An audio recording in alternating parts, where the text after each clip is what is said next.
Salut à tous, j'espère que vous allez bien. Alors aujourd'hui, je viens compléter mon Astro Hebdo que vous avez peut-être écouté, je ne sais pas, ou en tout cas, voilà, que vous écouterez. Enfin, je l'espère en tout cas, si ça peut vous aider, c'est toujours une bonne chose.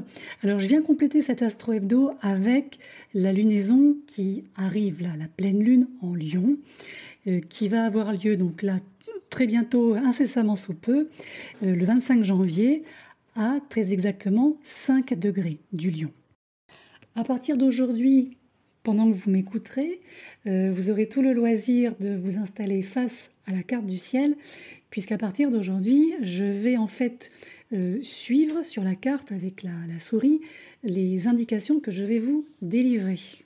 Je pense qu'effectivement, c'est plus vivant, plus pédagogique, peut-être plus intéressant pour vous, surtout si vous apprenez l'astro, si vous avez quelques bases, si vous aimez bien suivre en direct ce qui se passe. Donc là, je teste. Surtout, ne m'en veuillez pas s'il y a peut-être des petits décalages de millifractions de secondes entre ce que je vous dis et ce que je vous montre. Alors, j'espère pas, je vais quand même revérifier derrière. Mais comme c'est la première fois, c'est vrai qu'en fait, j'ai enfin compris comment ça fonctionnait. On ne rigole pas. Voilà, donc je vais mettre ça en pratique et surtout à profit pour vous tous. Comme vous le savez, une pleine lune, c'est une opposition technique, on va dire, astrologiquement parlant, entre la lune et le soleil. Donc les deux luminaires. Donc ici, nous allons avoir la lune à 5 degrés du Lion et nous allons avoir en face, à 5 degrés du Verseau, le soleil. Comme vous le savez également, je pense, nous avons affaire à la toute première pleine lune de 2024 et c'est vrai que là, elle va s'exprimer dans ce signe très expressif et très solaire, très festif qu'est le Lion. Alors là, du coup, nous avons, comme on le voit sur la carte du ciel, une opposition donc Soleil-Lune, mais qui prend en compte Pluton du côté Soleil, mais aussi Jupiter dans ce qu'on appelle un carré en T. Donc en T, la lettre T, pas en T genre fantôme, on est sur un carré en T ou un T carré, un T-square comme disent les anglo-saxons. C'est vrai que là c'est intéressant de prendre en compte justement ce transit du soleil à travers le Verseau. Parce que du coup là on a quand même des énergies qui à la fois se complètent et s'opposent. Pourquoi je dis ça? Parce que bon, déjà le côté complémentarité, on le retrouve via les signes fixes, Verseau, Lion et Taureau. On a deux signes qui sont plutôt tournés vers l'intérieur, notamment ici le Taureau avec Jupiter et le Lion par rapport au côté égo du Lion, maison 5.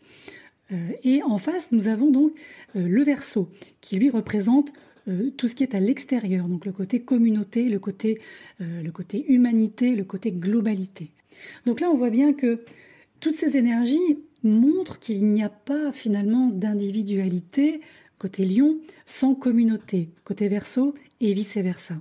Alors déjà, le transit du soleil à travers le Verseau peut déjà vous apporter une forme de clarté, de lumière, à notamment vos affaires communautaires, vos affaires de groupe, vos contributions sociales, la vision que vous avez de votre propre avenir, par exemple, ou de l'avenir du groupe.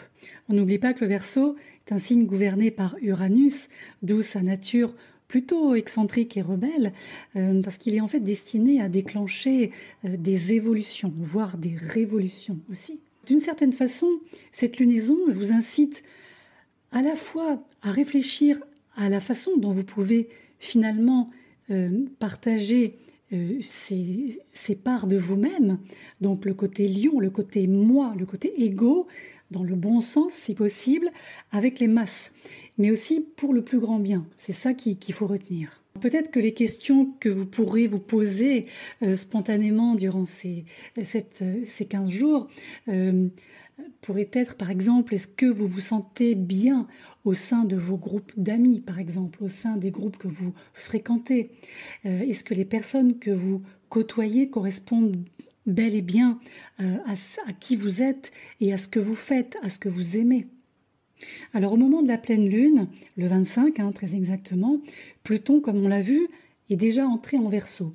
Il va y rester jusqu'à la dernière rétrogradation, donc la dernière des dernières. Il va repartir en Capricorne début septembre jusqu'au environ le 20 novembre.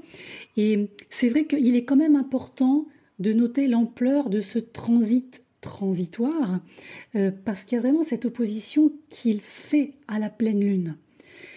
C'est vrai qu'en atteignant son apogée de plénitude à 5 degrés de ce signe, fixe en plus, c'est vrai que cette opposition Lune-Pluton-Soleil pourrait apporter pour chacun un aperçu beaucoup plus approfondi des talents, des capacités, des dons, tout ce que vous pouvez faire en fait, mettre en pratique. Et de façon aussi un peu plus subtile, vous pourriez, je pense que c'est un peu pour tout le monde, hein. Là c'est un peu global, je pense que on va chacun avoir l'impression un petit peu d'entrer en union avec une toute nouvelle partie de nous-mêmes. Alors c'est une part de nous-mêmes qui s'est développée au fil du temps de manière subconsciente, mais qui je pense est maintenant prête à affronter l'avenir, en tout cas ce qui est devant nous. Parce qu'il ne faut pas oublier que si on regarde Pluton du côté obscur, le fameux Pluton, seigneur du karma et des enfers, alors oui, c'est une énergie planétaire qui est connue pour détruire, pour retirer, pour purger, entre guillemets, comme on dit, mais aussi pour dévoiler. Ce qui signifie qu'en plus de vous confronter, de faire face à cette toute nouvelle énergie, vous pourriez également en apprendre davantage sur, je reviens aux questions de groupe, les affiliations qui sont les vôtres, les groupes, les réseaux qui ne résonnent plus avec vous, au niveau mental, au niveau émotionnel ou au niveau spirituel aussi.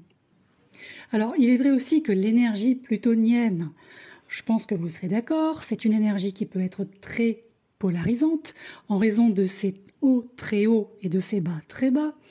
Mais étant donné qu'on a tous eu une sorte de prélude à cette énergie l'an dernier, entre mars et juin 2023, il y a de fortes chances que vous soyez conscient de ce qui se passe. Même si c'est quelque chose que vous avez consciemment choisi de laisser de côté pour l'instant, ou de, voilà, on procrastine un peu avec ça, on verra plus tard, c'est pas, voilà. Mais moi je pense que quoi qu'il en soit, quoi qu'il en sera, considérez ça comme une occasion, comme on dit beaucoup en ce moment tous, de reprendre le pouvoir sur vous-même et de transformer vos peurs, vos défis, vos challenges, donc, en tremplin, vraiment en tremplin pour cette croissance et cette découverte ou redécouverte de soi. Alors le fameux carré en T, le fameux T carré, T-square, je vais y revenir. On a un carré en T assez donc tendu, avec Jupiter en taureau à son sommet, à l'apex comme on dit. Donc c'est vrai que Jupiter ici en taureau vient arbitrer, pour faire simple, l'opposition entre le lion et le Verseau. Ce Jupiter ici, c'est comme s'il allait chercher une philosophie capable d'intégrer les besoins de l'individu et ceux du groupe. On est sur une opposition, comme je vous le disais tout à l'heure, qui peut être complémentaire, mais qui s'oppose quand même. C'est-à-dire que la philosophie jupitérienne, là, elle doit être fondée sur un savoir-faire matériel, un aspect pratique, plutôt que sur un optimisme aveugle, un enthousiasme complètement débridé et qui déborde dans tous les sens. Ce qui peut se passer, c'est que justement le style et le rythme plutôt, comme on dit, nature-peinture et je dirais aussi plutôt détente, enthousiaste de Jupiter, pourraient se heurter au désir du lion de se mettre en avant, d'en faire des caisses, le côté un peu drama queen du lion, et de l'autre côté, au besoin du Verseau de faire table rase, rapidement et de manière irréversible. Après, Jupiter en taureau peut également détenir la clé de notre dilemme égotique. Si on est capable de se rappeler que l'abondance est disponible et que l'on peut partager cette abondance ensemble, on sera peut-être un peu moins contrarié par cette grandeur et cette obligation léonine. Vous voyez le côté moi d'abord. De la même façon, Jupiter peut tout à fait aider à freiner la rébellion du Verseau en nous demandant d'être un peu patient, de faire preuve de générosité et donc non pas d'avarice, et surtout en nous déplaçant à un rythme un peu lent, de manière à pouvoir atteindre une croissance durable. Je sais que, en tout cas moi je me répète souvent en ce moment, il faut voir les choses sur du long terme. Ce que nous présentent en tout cas les combinaisons d'énergie planétaire, c'est quelque chose qui doit s'inscrire dans une forme de pérennité. Il est vrai aussi que les pleines lunes sont souvent des périodes de confrontation qui peuvent être vécues à travers des interactions interpersonnelles. Alors pendant cette pleine lune, là en Lion, par exemple, vous pouvez réaligner votre approche de la coexistence matérielle avec un niveau beaucoup plus approfondi de confiance, de calme, vous voyez. Là, vous pourrez alors constater vos besoins ou peut-être aussi réajuster ses besoins individuels, je dirais nicher dans une philosophie qui soutient, le bien-être matériel, le bien-être économique du collectif auquel vous appartenez. Là aussi, peut-être les questions qui pourraient vous traverser l'esprit à ce moment-là, ça pourrait être quelle est la limite entre le fait de m'exprimer, moi, et d'être trop égocentrique, peut-être. Comment est-ce que je peux reconnaître ma propre spécificité sans me mettre au-dessus des autres? Donc comment puis-je aussi chercher à me distinguer du groupe, mais tout en maintenant ma spécificité? Et par conséquent, est-ce qu'il est possible aussi d'agir en tant que membre actif d'un groupe, tout en pensant par moi-même, sans me faire influencer? Ou encore, comment est-ce que je peux faire, comment est-ce que je peux sentir que je fais partie de quelque chose de plus vaste, de plus grand, tout en restant au centre, donc moi-même, on s'est compris, et en ne me perdant pas dans une idéologie de groupe, par exemple. Alors les autres aspects que j'ai trouvés intéressants dans ce ciel, c'est que Jupiter va former des aspects plutôt de soutien avec Vénus dans le signe du Capricorne. Très beau trigone entre Jupiter et Vénus, mais aussi un sextile, donc un autre bel aspect avec Saturne dans le signe des Poissons. Donc là, on peut penser que justement les côtés positifs de Jupiter et l'orientation qui se déploie, tout ça, ça va vers une croissance qui servira le collectif. Et Saturne en Poissons aussi fait quelque part un peu pression pour que finalement nous nous reconnaissions tous comme un tout, vous voyez. L'aspect entre Jupiter aussi et Saturne peut venir mettre l'accent sur une notion de résilience aussi, une notion de croissance spirituelle, donc ça peut être intéressant. Et c'est vrai que cette Vénus quand même en Capricorne, moi j'aime bien parce que c'est vrai que ici on va pouvoir finalement constater sur le plan individuel et collectif la valeur de tout le travail, je dirais, effectué sur nous-mêmes et travail tout court, mais aussi sur tout le chemin parcouru. Et ça va, je pense, nous permettre de donner la priorité à notre intégrité dans le processus dans lequel on est tous en fait plongés. Je dis ça parce que c'est vrai que je pense que pour beaucoup, c'est quelque chose qui pourra faire la lumière sur certains cycles karmiques que vous avez peut-être vous récemment clôturés et avec lesquels vous avez probablement enfin fait la paix. Avant de vous donner un petit résumé des influences potentielles sur chaque mode, donc le mode mutable, le mode fixe et le mode cardinal, donc les signes qui sont inclus dans ces modes, il est vrai que si vous avez au natal, comme tout à l'heure je l'ai évoqué, le soleil, ou bien la lune, ou bien une planète personnelle comme Mercure, Vénus, Mars, si vous avez également l'axe des nœuds, ou votre ascendant aussi, entre 0 degré et 10 degrés d'un signe fixe. Donc le signe fixe sont le taureau, le lion pour résumer, le scorpion et le verseau. Il est vrai que vous devriez ressentir cette pleine lune un peu plus que les autres. En ce qui concerne les signes solaires, il est vrai aussi que si votre anniversaire tombe dans l'une des périodes suivantes, vous devriez aussi ressentir cette pleine lune de manière assez aiguë. Alors si vous êtes né entre le 20 janvier et le 30 janvier, si vous êtes né entre le 19 avril et le 30 avril, si vous êtes né entre le 22 juillet et le 2 août, et entre le 23 octobre et le 2 novembre. En ce qui concerne les influences potentielles par signe, donc moi j'aime bien travailler par mode, donc le mode cardinal, le mode fixe et le mode mutable. Alors on va commencer par le mode cardinal qui regroupe le bélier, le cancer, la balance et le capricorne. Alors vous les cardinaux, en règle générale, vous avez beaucoup travaillé ces derniers temps pour une reconnaissance de quelque chose. Donc il est peut-être temps de réclamer ce qu'on vous doit ou ce que vous méritez aussi. Il y a quelque chose chez vous qui recherche quelque chose de plus grand, quelque chose qui peut toucher la communauté un peu différemment. Alors peut-être que vous êtes en mesure de créer une nouvelle communauté ou bien d'intégrer une communauté qui reflète en fait vos valeurs, qui reflète qui vous êtes et ce que vous faites. Il ne faut pas hésiter non plus à faire en sorte d'inspirer les autres à vous rejoindre.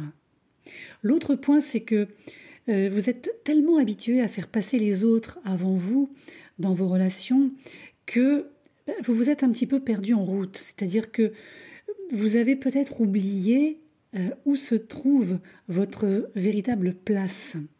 Alors il n'est pas impossible que, avec cette pleine lune, vous vous débarrassiez d'une partie de cette personnalité qui peut être assez douce ou assez, assez réceptive, tout en étant un peu ferme parfois, justement en faveur d'un aspect un peu plus, alors non pas autoritaire, mais plus centré. Vous voyez ce que je veux dire? On vous recentrez sur vous-même. Alors il n'est pas impossible non plus du coup, et par conséquent, que vous ayez à affronter certaines personnes, disons un petit peu frontalement, pour asseoir votre position en tant que personne, donc en tant qu'individualité qui a droit au respect et à l'admiration, pourquoi pas, en fonction de ce que vous faites. Mais vous pouvez vous attendre à ce que certaines relations se délitent complètement, tandis que d'autres vont se fortifier sous la force justement de cette nouvelle impulsion.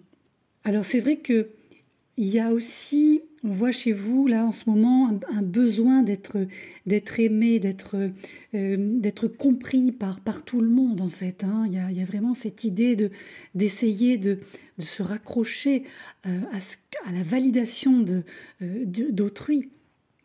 Mais il est vrai aussi que avec Pluton là, qui nous refait un passage en Verseau, ça peut être un moment pas trop mal pour peut-être laisser tomber cette mentalité de plaire aux gens ou de devoir plaire aux gens pour une raison ou pour une autre et d'adopter peut-être une nouvelle approche.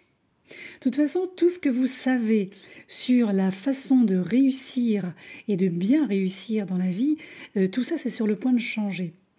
Et c'est vrai que, je reviens à Pluton, qui est un petit peu le feu vert en fait de cette semaine, de cette lunaison littéralement, c'est un petit peu le fil conducteur, le fil rouge.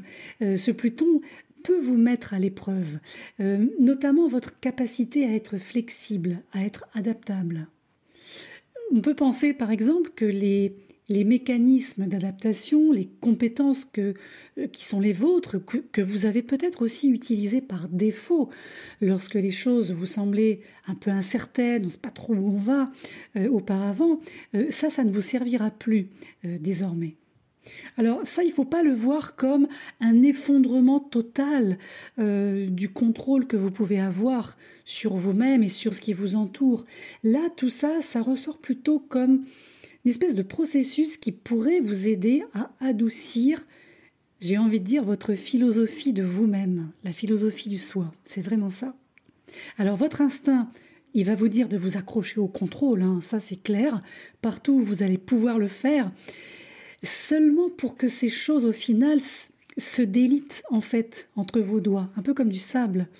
Donc là, plus vous allez libérer les formes d'attachement, plus vous allez pouvoir aller au cœur de ce que vous voulez pour vous-même. J'ai presque envie de dire pour le reste de cette vie, mais en tout cas pour cette lunaison, mais vous l'avez bien compris, qui engage aussi Pluton. Donc là, on part quand même sur 20 ans. Pour les signes mutables, alors qui regroupent le signe des Gémeaux, le signe de la Vierge, le Sagittaire et le signe des Poissons, on a plusieurs choses aussi qui ressortent si on prend un peu tous les domaines en corrélation avec ce ciel. Alors pour certains, il va y avoir peut-être une réflexion assez approfondie sur votre relation avec l'argent, avec vos biens. Et peut-être vous poserez-vous certaines questions un peu difficiles sur les raisons pour lesquelles vous faites ce que vous faites avec ça. En même temps, demandez-vous si vous êtes peut-être destiné à utiliser vos compétences dans une optique communautaire, par exemple, ou de sensibilisation, où votre vivacité d'esprit peuvent rassembler des gens, vous voyez. Mais pour effectuer ce changement, vous devez considérer l'argent ou les biens matériels comme une ressource que vous pouvez exploiter plutôt que comme quelque chose qui a un quelconque pouvoir sur vous. C'est vrai que cette lunaison, elle montre bien que vous pouvez tout à fait avoir un impact direct, hein, inspirer les autres à faire de même à plus grande échelle. C'est comme si, en fait, l'illusion peut-être qui a été créée autour de vous par vous-même ou par d'autres, en fait, ça va se retrouver brisé. Et là, vous pouvez vous diriger vers un nouveau mouvement qui peut favoriser les audacieux parmi vous. On a une combinaison d'éloquence, d'attention, de dynamique très positive aussi, qui peut, disons, servir peut-être une cause qui vous tient à cœur. En parallèle, n'hésitez pas à réévaluer vos allégeances, vos relations. Vous avez peut-être ressenti la pression de vous conformer pendant longtemps, mais maintenant vous pouvez tracer votre propre voie en fait, hein, que les autres vous suivent ou pas d'ailleurs. N'oubliez pas que vous n'avez pas besoin de prouver votre valeur à qui que ce soit pour exister. Vous pouvez explorer qui vous êtes et surtout ce que vous voulez. Il est aussi, je dirais, naturel et tout à fait humain de croire que tout ce que vous savez, c'est tout ce qu'il y a à savoir. Mais je pense que s'il y a vraiment une chance à saisir, c'est peut-être de vous éloigner de tout ce qui vous est très, voire trop familier, la fameuse zone de confort, entre parenthèses, parce que ça peut vous conduire justement à de nouvelles aventures, une nouvelle dynamique, des choses que vous n'auriez peut-être jamais imaginées possibles quelques années en arrière. En tout cas, faites en sorte de ne pas rester dans une forme de servitude. Même si c'est une période qui vous a peut-être, je dirais, donné beaucoup d'humilité, de mettre en pratique vos compétences, vos dons. Là, c'est vrai que pensez aussi à ne pas utiliser votre temps quotidien uniquement pour soutenir la vie des autres. Privilégiez-vous un petit peu, en tout cas l'investissement que vous faites sur vous-même. Pour les signes fixes, donc qui comportent le signe du Taureau, le signe du Lion, le signe du Scorpion et le signe du Verseau, alors ici, c'est une lunaison intéressante pour vous sur plusieurs plans. Alors déjà, je pense qu'il va être temps de faire face aux changements qui reflètent peut-être un nouveau sentiment de confort et de sécurité.